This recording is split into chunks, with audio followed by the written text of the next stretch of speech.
Ready for the featured artist. God bless you guys. Observe and listen to the sexy smooth sounds of Miss Concrete Rose. Please clap it up for Miss Concrete Rose.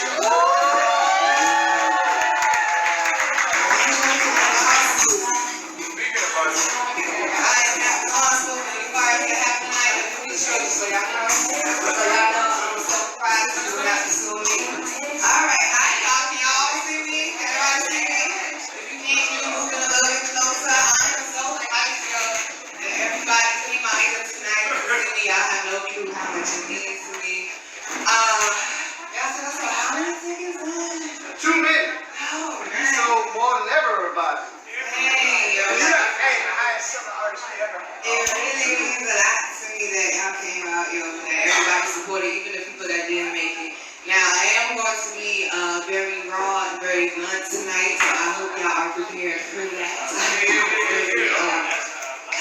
Sugarcoat community. Thanks. Oh, Swag is being nice to me today. Oh man, Swag is being nice today. It is a new moon, just in case y'all don't know that. Yes. Just in case y'all didn't see that, I said spiritual, not witchcraft. Is the difference. Very much so. Talk about spiritual stuff in the Bible, like Joseph the Dreamer and things of that nature, or write it down if you want to see it happen. So it's a new moon tonight, and it's actually a special new moon because it's all about stepping into your power. Did Joy figure out who the Concrete Rose is yet, Michael? No, she still don't know. Hi, Joy. Oh, I was supposed to start off like this. Hi, y'all. I'm Nina, but I go by the hi. You figured it out now. Hi, Joy. He surprised my friend tonight. She didn't know I was performing. She didn't know who the Concrete Rose was. Y'all, I'm Nina, but I go by the Concrete Rose. And there's a reason why I'm saying that. Y'all gonna find out a little bit later. That was so funny. I wish somebody could have caught that on camera. I wish somebody knew who I was.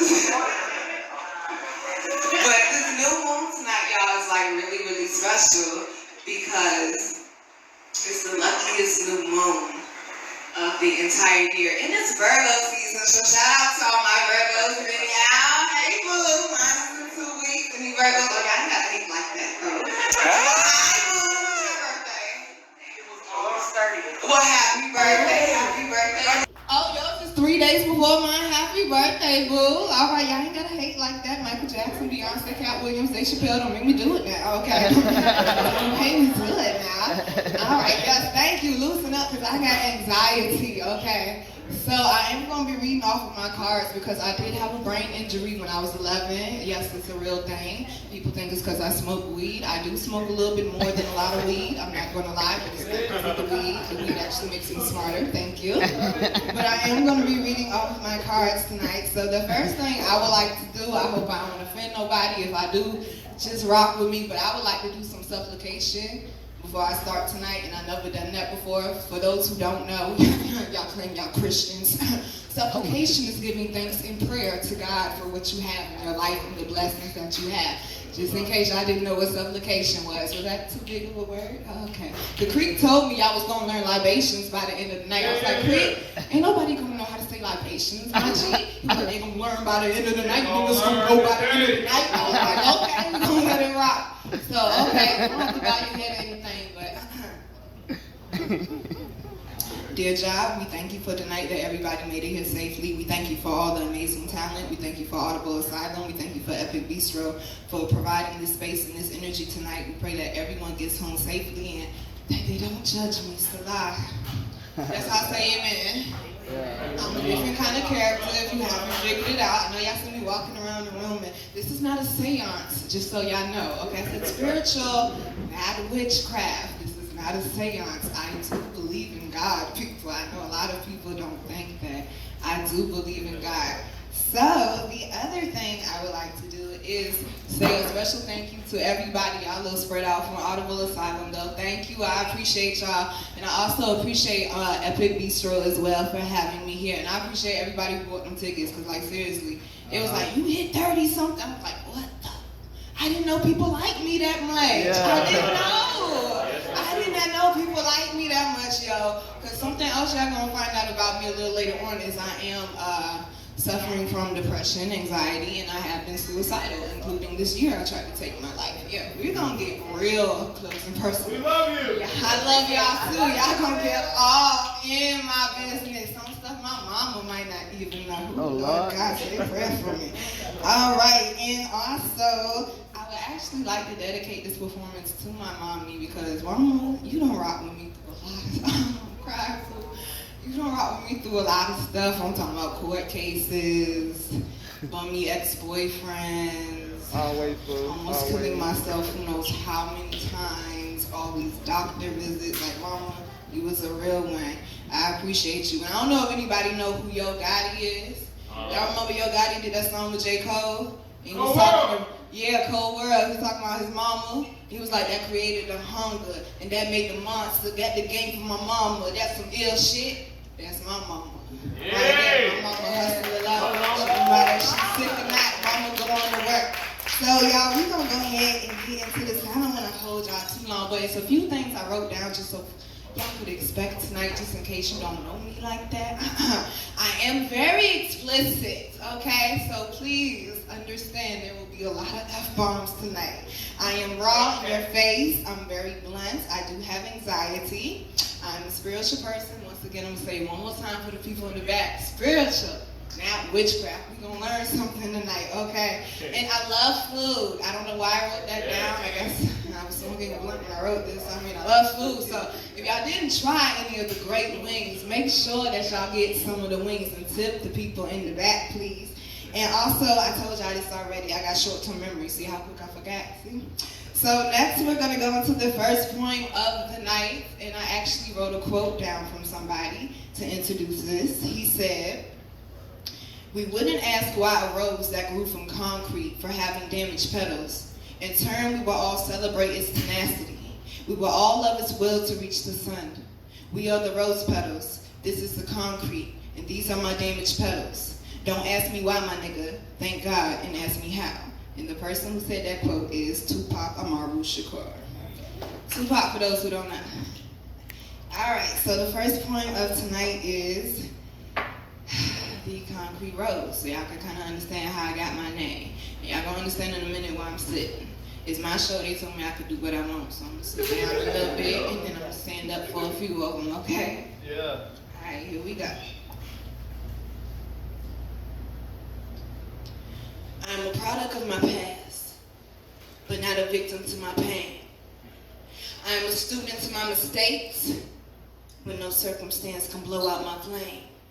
I am a beautiful black butterfly caught in the rain, but I know my wings will dry, and I'll fly again. I am a misfit, not designed to fit in, so they stone me because I'm different, but hard words don't break my skin. Nubian heritage, gold runs through my veins. Crowns don't mix with rags. Pearls always form on their own.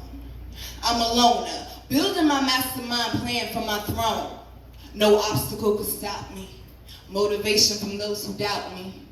Pain drops from my soul, splattered on my cedar grove. I redefine the impossible. That's why I'm the concrete rose. So that's my first piece, y'all. Just so y'all can kind of understand who I am.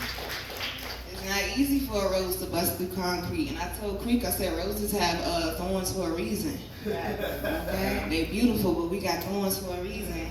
Anybody here know who Sekhmet is? Don't nobody know who Sekhmet is? The goddess? Thank you.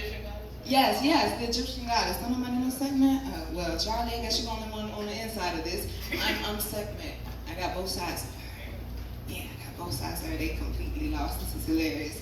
All right, so we're going to go ahead and move on to the next piece. So this piece is called A Heartless Love. And I fell in love with a dum-dum, I'm not going to lie. And, yeah. And he was a co-worker, and I know I shouldn't have did that, I know. And he got fired, and yeah. So I started giving the dum-dum money. And he was already, I'm gonna be completely honest now, he was already selling weed. And he was only making $40 a day off of selling weed. And I gave the dum-dum $100 to sell crack. What was I thinking?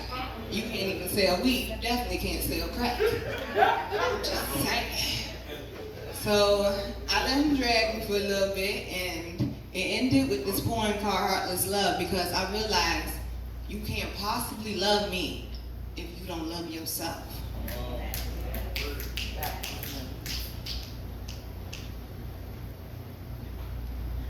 I feel so stupid for believing that you could really love me, when the only time I hear from you is when you want to touch me, and I come running with the idea in my mind that if I fall, you would catch me, but you never do.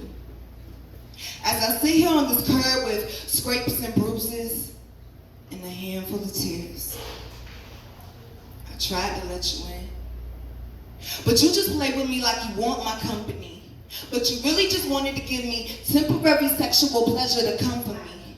Your lies tell the sweetest dreams, and your actions deliver the worst nightmares.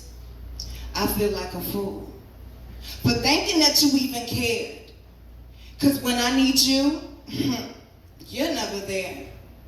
But when you need me, I was always willing and able. I had plenty on my plate, yet I still invited you to the table, and you just ate and ate and ate until your belly was full. And then you disappear like you always do. And as always, I'm here, cold and alone and in the dark, for my heartless love who tore minds apart. Y'all like that one? Y'all can relate to that one? Yeah? Alright, y'all, I guess I gotta get up for a little bit. So this next poem, Creek told me I'm not saying nothing on fire now. Creek told me he really likes this poem because I performed it actually a few weeks ago at Buckrow Beach. And this couple came up to me afterwards, and she was like, oh my God, I love that poem so much because my boyfriend doesn't even know this. I'm suicidal. He said, what? And Creek was like, he never seen anything like that. And also something else I forgot to tell y'all, I don't know where he is, but Neil, Neil is responsible for this. So the further I go into my show, the deeper and deeper it's gonna get. I know y'all gonna get into my business. But I forgot to tell y'all in the beginning, Neil was like, yo, I fuck with Concrete Rose, but I really fuck with Nina. And that shit didn't register until later because he was like, you've been performing for a long time. I thought about it, December 2016, I guess that kind of is a long time. And then I thought about it. I've been performing at all these different places, Brooklyn on Marcus Garvey Boulevard, Washington, D.C., Georgia Avenue. I performed in Richmond for the NAACP, for iHeartRadio, a lot of different places. But they only wanted the Concrete Rose. They didn't give a fuck about Nina. And that's why I rock with Audible Asylum, because they give a fuck about Nina. And I never had that before. So, y'all, Neil is responsible for the rawness that y'all are getting. Did you just do a sing? Neil is responsible, though, for the rawness that y'all are getting tonight. So, we're going to go ahead and talk about buried treasure. Like I said, I've been suicidal. Actually been suicidal and depressed since I was 9 years old. Reason being, I started getting molested by my first cousin when I was 4 years old. Came home from school, he said, hey, get naked, we're going to play a game. Another time, he made me get on top of him and gyrate. And it went from that one cousin at 4 years old to two more cousins when we moved to Portsmouth. And it went from two more cousins when we moved to Portsmouth to I go out of town to Dale City, and my sister molested me, and so did my cousin. And my uncle Basement, who by the way is a preacher. So I got molested for about 9 years. Didn't nobody know till I was 20 something. From the age of 16 to the age of 29, I've been sexually assaulted multiple times. I actually did not know until the age of 28 it's not normal for a woman to get sexually assaulted every year. I thought that shit was normal. So I've been diagnosed with PTSD, BPD, childhood sexual trauma, and also psychological trauma. So please understand, just because somebody look like they well put together, It's a lot of shit going on up under the surface. Okay? So one of the ways I always wanted to commit suicide was I wanted to slit my left wrist. And as a mojo to keep me from doing that, I actually put a semicolon on my left wrist to remind me to take a pause instead of ending my life with a period. So here's buried treasure.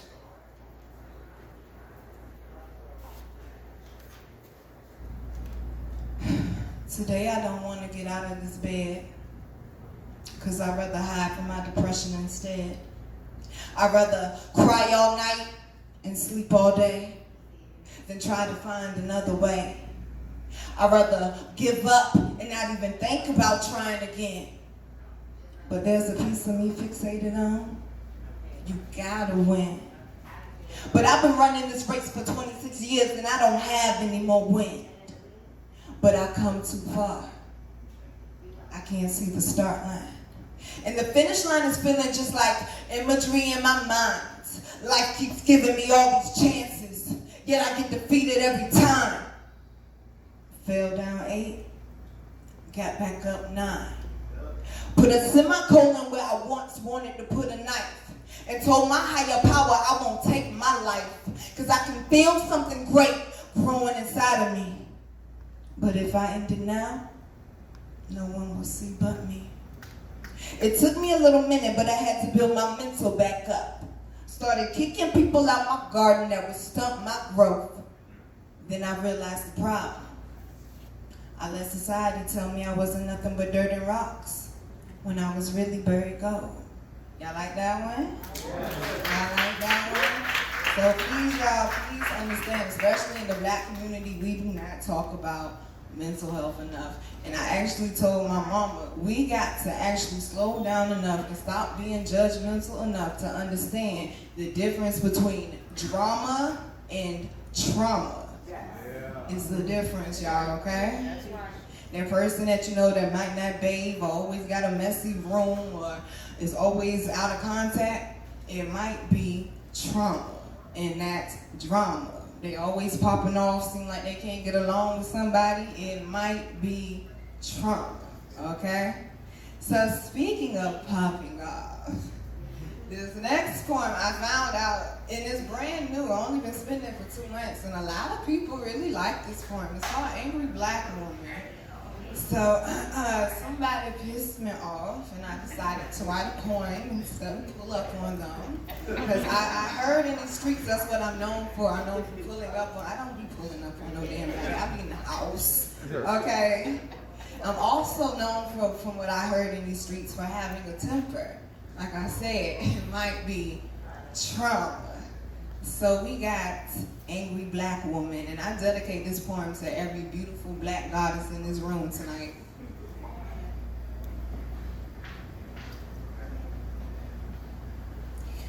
Angry Black Woman. So I guess that's the thing.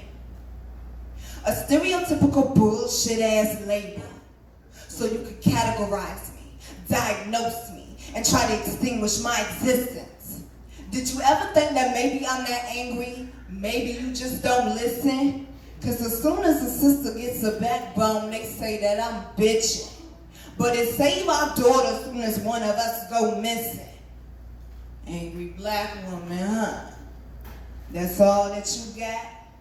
You forgot. I'm the same one that told you I built empires out of parking lots. I possess the mental capacity more powerful than a Glock. Cause if I unleash this on you, it'll blow you off your feet into another dimension. When I was face down, ass up, my attitude problem you didn't bother to mention. Got me waking up at the ass crack of dawn, appearing your kids and abandoning my own. You say I'm from another country, well I'm a Nubian goddess, baby, anywhere I go is my home. I'm passionate about the things I love, and I'll do anything necessary to protect that. So don't let the necessary occur. I pull from the earth, the universe, in my words that can get so colorful and profound sometimes, they can hold all brain activity and make jaws drop. Oh, silly rabbit, you thought all these curves was for entertainment? PSA, it's more to a black woman than twerking and making the ass drop. Yeah, I can put a hump in my back and shake my rump. But how soon do we forget I'm America's, no, the world's emotional dump? Birth the whole nation got left in the dust, and you ignored my cry, so enough is enough. Angry black woman, huh? So I guess that's the thing. Well, don't take my love for granted, and don't mistake my passion for rage. Sincerely, a passionate black woman. Y'all like that one? Okay, so now y'all feeling me now. Now y'all know I'm not just angry. I just been through a few things. I'm not just out here beating people up anymore. I'm not just out here beating people up anymore. Speaking of now out here just beating people up anymore, this next poem actually touches on it without touching on it. So, I got arrested when I was 18 years old, right? I call myself the Sandra Bland of Portsmouth. Kind of speed the story up, I was told because I corrected the police officer what neighborhood we were in, that I was to have my ass whooped and taken downtown multiple times. And all I said was, we're in Cherokee. And she jumped in my face, and back then I was a pop queen, I'm not gonna lie, I was pop off queen. And her nose touched my nose, and I blacked out. And I cussed them out. I do remember I cussed them out, and I said, y'all out here acting like I'm a prostitute or I'm selling drugs, I'm out here killing somebody. I said, I'm about to start college in 4 days, and I'm looking for a job to get on my feet. Speed the story up some more. I was placed in handcuffs, taken across the street. Once I was placed in handcuffs, I was compliant, but I was slammed onto the back of the police car, and then thrown head first into the back of the police car. Didn't say anything. Then they were sitting outside. By the way, it was a female Caucasian cop and it was a male African-American cop. They're sitting outside the car talking about, well, what are we going to do with her? As if I'm a piece of trash or something. As if I'm not somebody's child or something. And she was like, well, take her to jail. He was like, well, it's just a misdemeanor. So I told my ex-fiance, by the way, I was defending my ex-fiance. I was in the house making bologna sandwiches, okay? I was minding my business. He called me down there. He had to beef with the police, and I stood in between them, and that made the male cop feel threatened, and that's how the other two cops came. So speed the story up, like I was saying, y'all. Told my ex-fiance, I said, go get my mama. Because by the way, it was literally a block from where I stayed. The issue was I didn't have my ID on me. I literally just came out the house. Like I said, I was making bologna sandwiches, like I was about to even go to sleep. So my ex-fiance, he has to go get my mama. They pulled me out the car. I didn't say nothing else after I said, go get my mama. They pulled me out the car, slammed me again on the back of the trunk. And I ate it, because I didn't know what to do. I was 18, I don't know the law. I ate it, didn't say nothing. Threw me head first into the back of the car again, started slamming the door on my ankle. Now, to anyone that has ever been arrested, you know them doors are heavy as hell, okay? They hurt.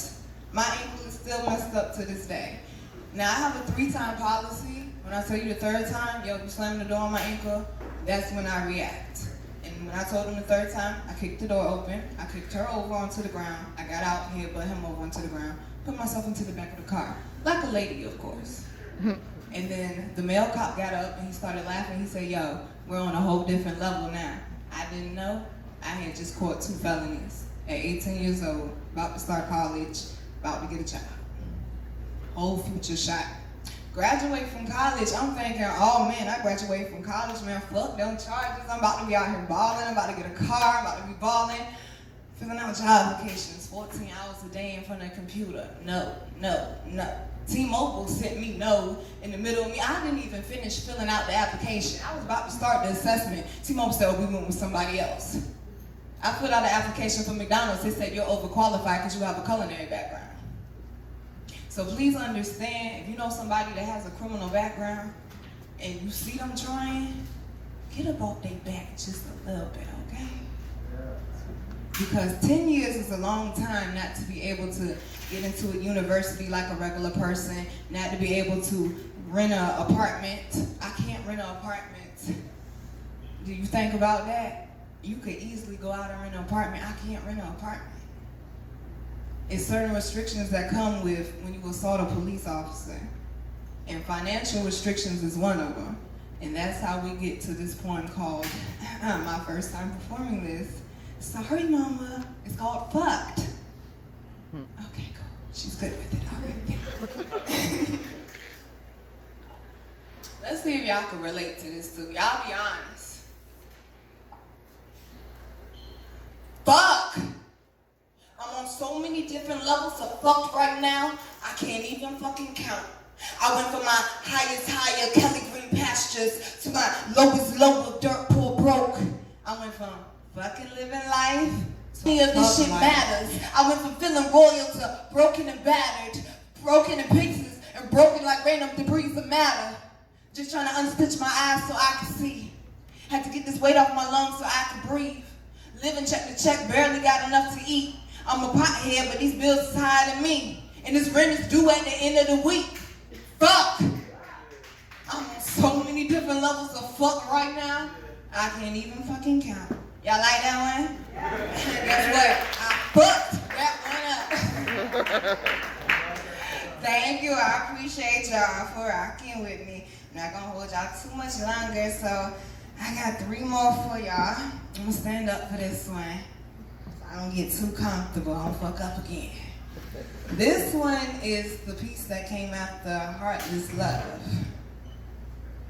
This one is called Why I Can't Love Him. See, he gives me the type of attention I be needing. But where I'm at in life right now, I can't fix the proper soul food to feed him. He could tell that I'm a good girl because I'm not like one of these hood girls, all up in the club every weekend.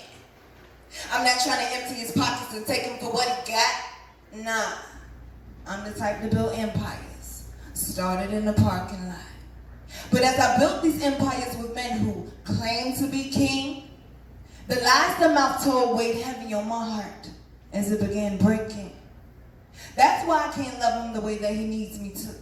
Because I'm not ready to trust, which means I'm not ready to love. Not ready to open up and let someone live in my world. Because the closer they are, the more it hurts. And I'm tired of spending time for it not to work. Because that time comes with no refunds. That's why when it comes to love, I said that I'm done. That's why I can't love him.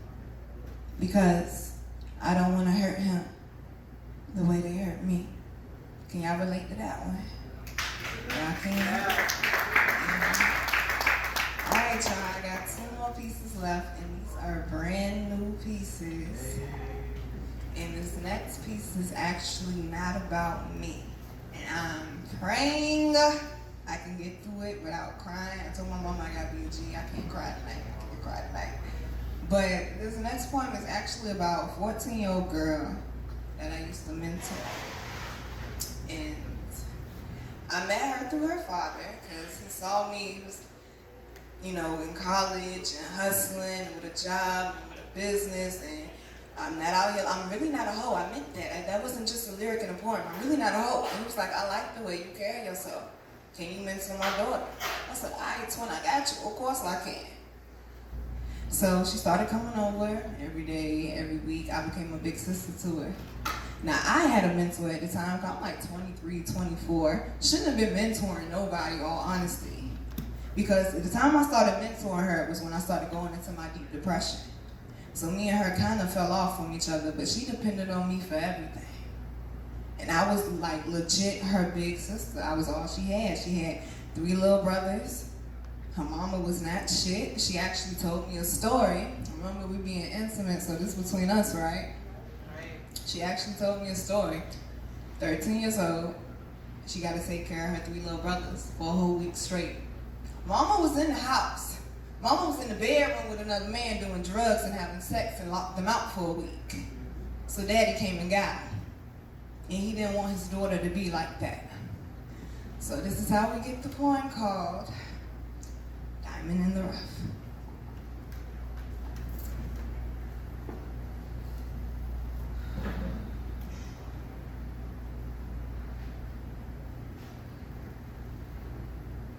She used to be the sweetest girl, but she got turned loose at a young age in a cold world. Mama was a druggie and just cared about getting fucked up and fucked. Daddy used to use, but he got cleaned up. And she was stuck in between hell and high water. Give her body to any boy that asks, cause that's what her mama taught her. She just wanted to have sex, she didn't care about age. If he flexing in her mind, then he gotta be paid. And all he cares about is getting laid. So she gets stuck in the cycle to the sequel of her mother's shit. And when her daddy found out, oh, that nigga flipped. He told her, you're just like your mother, a young tramp, a bitch. And while some random guy's on top of her, she's thinking about all of this. How she just wants to feel love but doesn't know how it feels. So she exchanged her respect for attention from a sex appeal. She didn't care about a crown long as that nigga was footing the bill. She was found with the fake shit because it was too expensive to invest in something real. Something real that was inside of herself. That can't be bought no matter your wealth. Because you can't put a price value on self-love and self-respect. Her daddy was the only real chance that she had left. But he died a couple years ago, and she ain't been the same since his death. Graduated from high school, didn't think she was good enough for college. So she's still laying on her back. Mama still ain't shit, still sucking dick for crack. And now the growing seed inside of her tummy gotta deal with all of that. Y'all give me a second.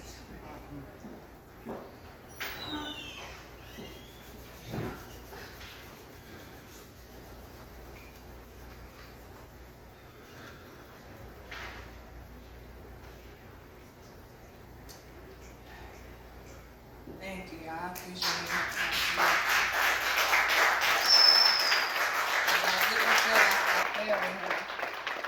I wish I could have stayed in contact with her, and I really feel like I really failed her, and I wish, I just feel like if I stayed in contact with her, she would have went to college, and she wouldn't be pregnant, and she would have at least been halfway okay, but her mama don't want her having contact with anybody, and she cut everybody out their life, so all we can do is watch them from Facebook, so.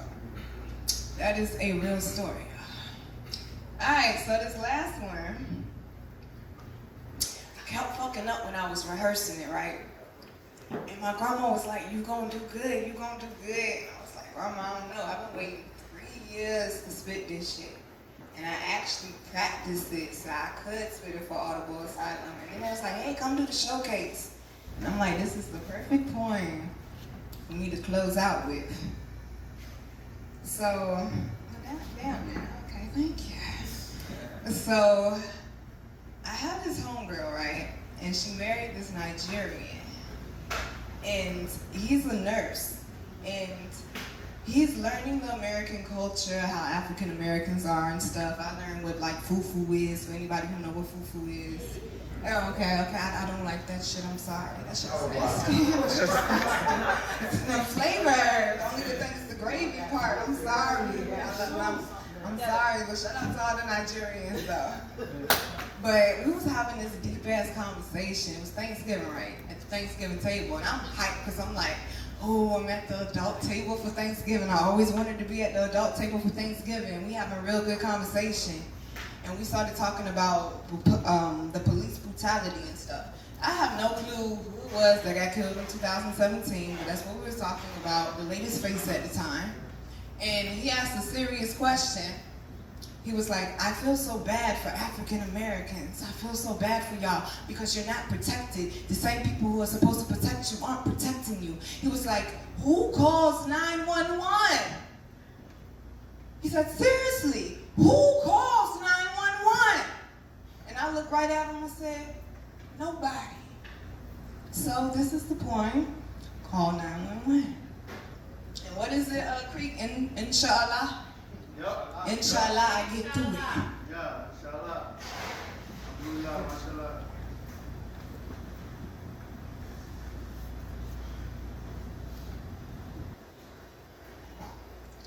Who calls 911? Nobody. Probably because they already done shot up everybody. Can't play our music, can't walk to the store, can't play in the park, wear a hoodie after dark, can't drive our cars, can't marry in bliss, can't pray to God in the building. Cause we're too busy praying that the pressure from this index finger on the trigger of this officer gun doesn't send a bullet flying at me. Constant thoughts in our head in public like I bet if I was white that security guard wouldn't be staring at me. You could strip all my clothes off, but I'm still wearing your stereotypes. In the current world ruled by lawware, I lose if I cooperate, I lose if I fight. Always seem to show up when you're not needed. Don't know if I'm the suspect, but your partner says I might. Cause you know, all black folks look alike. Unwanted in a country that I helped build, with callous hands and swollen backs and feet that ache. You taught me God is good, God is great, as you stole my food right off my plate. Took my self-love and gave me self-hate. Told me if I sell this dope for my family, I could make a profit, and I took the bait. Reeled into the court system, feeling like a sitting duck waiting on my fate. Locked up in a cage for an excessive amount of days. Gave me the gift of white Jesus when I was a slave. And master's still killing my black fathers today. So every time a RIP t-shirt pops up, you tell me to pray. And I prayed so hard that the heavens opened up. And they sucked out all this real negativity.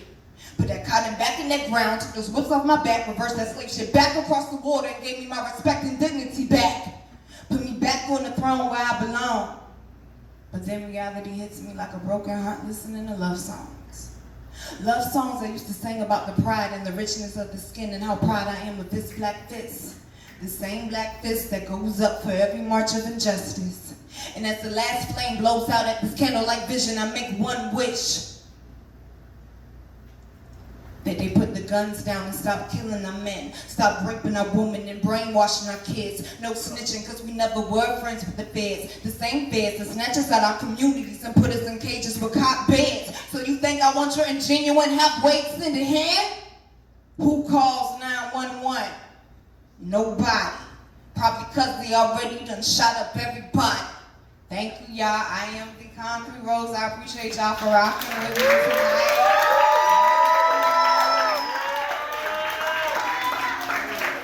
Y'all give us some more love. It's not easy to even get up here and perform, but she bared her soul out here. Like she ain't just look, she got candles and flowers and stuff. These are real flowers too. And she came out here and bared her soul. I want to give a special thanks to Sultan. I want to give a special thanks to Jacob Buttles. Everybody who got on this microphone, my man Preach, my man Kello, my man Maggie, it's the concept. Our vendors back here, they packing up, but please get what you can get before they leave. There's a whole bunch of weed cakes and some not weed jewelry. And thanks to all y'all that showed up, man. We love y'all. Please, please, please follow Audible Asylum on Instagram. Audible_Asylum. That's AU Asylum on Instagram. And I was just gonna ask, can we get a picture before we all leave out? Can we please get a group picture? A group picture, please. Pretty please. Y'all, everybody like, fuck that. We going home. But, you know what I'm saying? Just, anyway. Y'all see me. Y'all have a good night, goddammit. All right, shout out to Romy Creek, our host. Everybody give it up, please. Romy Creek. And our DJ, Mr. Crazy Swagger in the background. And Cash Money Casino, goddammit.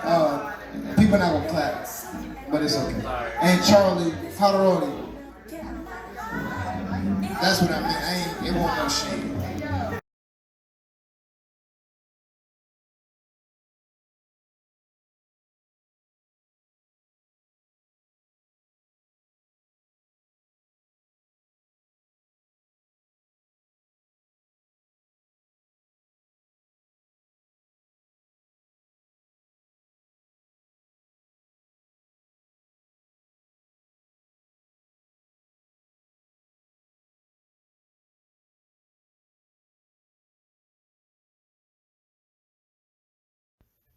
I redefine the impossible. That's why I'm the Koncrete Rose.